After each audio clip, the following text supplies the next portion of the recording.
আমরা জাতীয় সংসদের অধিবেশন আহ্বান নিয়ে কবে করা যায় আলোচনা করেছি। এটা নির্ধারণ হয়েছে যে রাষ্ট্রপতি অধিবেশন আহ্বানের যে প্রজ্ঞাপন সেটা যেদিন সেশন হবে তার 15 দিন আগে কমপক্ষে প্রজ্ঞাপন করতে হয়।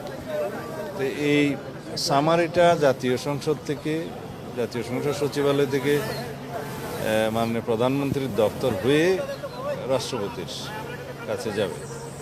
তো মহামান্য রাষ্ট্রপতি সেটা অনুমোদন করে সংসদ অধিবেশন আহ্বান করবেন। সেই মতে প্রধানমন্ত্রীর পরামর্শক্রমেই সংসদ অধিবেশন আহ্বান করবেন রাষ্ট্রপতি। সেটা নির্ধারণ হয়েছে 12 তারিখে মার্চের সংসদ অধিবেশন আহ্বান করা হবে এবং সেই অধিবেশনে কি কি কর্মসূচি থাকবে, কার্যসূচি, অর্ডার অফ দি ডে, সে বিষয়ে আলোচনা হয়েছে। যেমন সেই অধিবেশনে স্পিকার, ডেপুটি স্পিকার নির্বাচিত হবে এবং ইন্টারিম গভর্নমেন্টের আমলে যে সমস্ত অধ্যাদেশ প্রণয়ন করা হয়েছে সেগুলো উপস্থাপন করা হবে, সুপ্রস্তাব হবে প্রথামাফিক এবং রাষ্ট্রপতির ভাষণ হবে।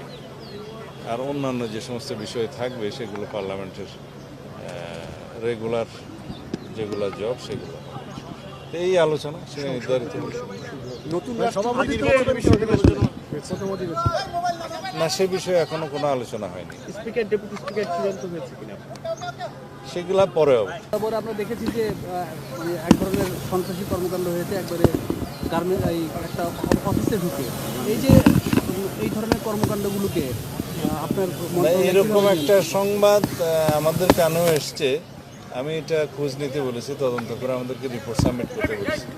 যদি সেরকম কিছু হয় এটা আমরা এই সমস্ত বিষয়ে কঠোর ব্যবস্থা নেব। আর পুলিশের টপ লেভেল পর্যন্ত পরিবর্তন আসতে পারে, সেটা কি শীঘ্রই আসবে নাকি আরো দেরি হবে?